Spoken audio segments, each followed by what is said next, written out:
What's up? Welcome back to the Bud Light Southern Power Poll. Jim Johnson, Ben Troop here alongside. Ben, not a lot of change at the top from last week. Still Alabama, LSU, Clemson. Bama and LSU are off. Clemson's playing Wofford. But at 4-5, they've been at 4-5 basically all season long. I know Georgia maybe dropped a little bit, but Georgia and Florida playing in Jacksonville.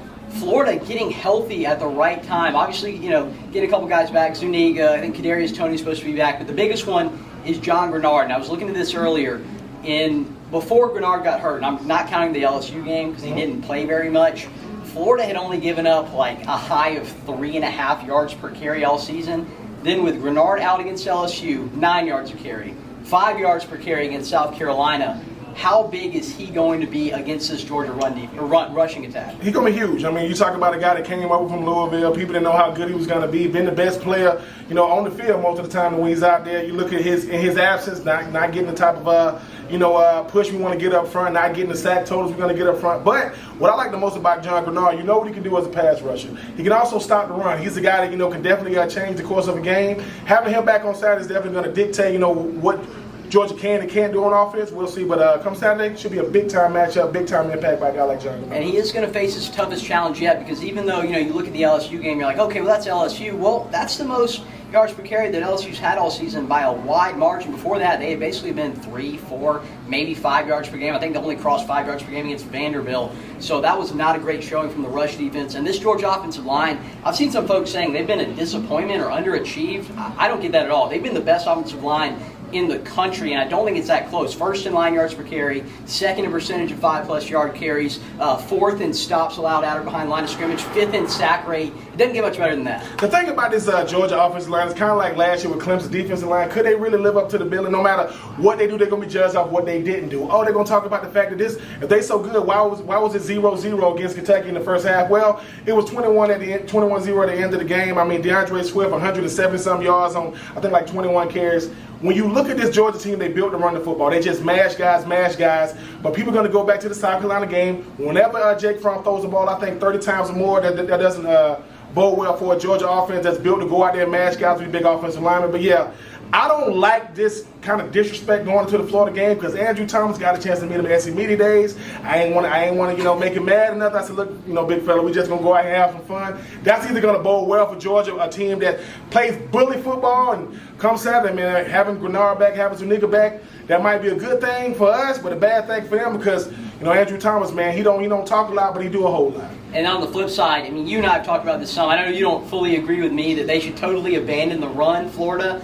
But that receiving core, as great as it is, Georgia's secondary is elite. The X factor, in my eyes, is going to be Kyle Pitts. Because, yes, I think Florida's got a bunch of really good receivers. I don't know if they have a true dominant number one. Maybe Freddie Swain's getting there. Josh Hammond's about as reliable as it gets. But Kyle Pitts is going to be the hardest guy to defend for Georgia. Kind of wish Kyle Pitts didn't show the whole world against LSU just what he's capable of on the big stage, but he's going to be a guy that's going to be a mismatch nightmare. I'm really looking forward to seeing him versus J.R. Reed. People are going to talk about, J.R. Reed didn't have his best day when they played Notre Dame. Yeah, but J.R. Reed doesn't give up a lot of touchdowns. He may give up a couple of yards, nothing cheap, nothing deep. Kyle Pitts is the X factor. The only thing that scares me about him is this. It's one thing to have hype and nobody knows you outside of Florida. Now everybody knows you coming to the game. Wearing number 84, I think he's doing it, doing it justice. But yeah, I just think that Kyle Pitts can't be a one-trick pony. Got to stick his head in the run game. And I know you want to abandon the run. And I know that Florida doesn't run the ball well. People are going to look at what happened against Auburn, 80-some yards. Against South Carolina, 60-some yards. But we can't have a one big play on the run game. You got to try to keep it balanced because this is a Georgia defense outside of the sack totals. They tops, in defense, in the SEC and in the country. So we'll see. But Kyle Pitts going to definitely have to, be a big factor come Saturday. Yeah, moving on down the rankings, you got Auburn there, still at 6. They played good, not quite good enough against LSU. App State up to 7, still unbeaten. Texas A&M there at number 8. And then number 9, making their debut in the ranking this year, the Louisiana Raging Cajuns.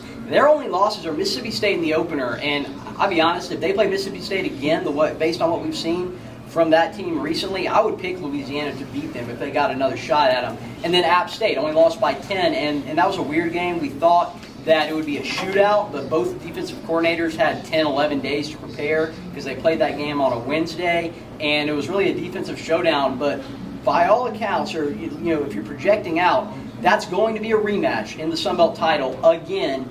And as much as I love App State, I don't think it's a foregone conclusion that they get by Louisiana. It's tough to beat a good team twice.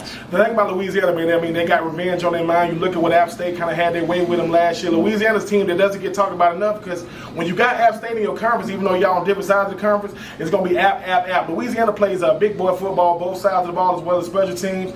I think I'm looking forward to the rematch. I think Louisiana, while people say, oh, we don't worry about last year, well, the greatest motivator is the last time we played the team. Last time we seen them against App kind of had their way with them. We'll see what happens with the Rage Cajuns, but they come and play big boy football. We'll see what happens. And we also have another team making their debut in the rankings here. That's Louisville. And who would have thought that coming into the season?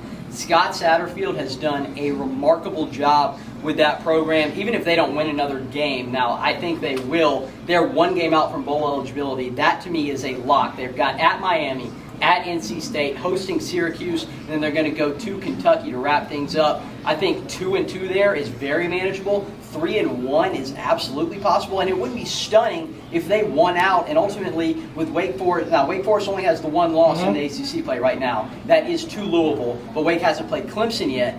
There's a clear path for Louisville to finish number 2 in the Atlantic. When Louisville, coming to the season, I mean, I know we did our, beginning of the season rankings, had Louisville towards the bottom. Nobody really had them pick to do much, but that's what happened. I always tell you guys, especially, Jim, when nobody's talking about you, go out there and handle your business. Next thing you know, they competing. And we talk about the ACC outside of Clemson, that's wide open. Coming in second, on their side of the division is theirs for the taking. I don't trust Miami. I don't know about NC State, and I always look forward to Louisville, Kentucky at the end of the year. We'll see what happens with the Louisville boys, but listen, man, so far so good. Wanted to make some noise. Also have Virginia Tech making their debut at number 12 in the ranking. They will travel to Notre Dame this weekend. For Ben Troop, I'm Jim Johnson. This has been your Bud Light Southern Power Poll on SouthernPigskin.com.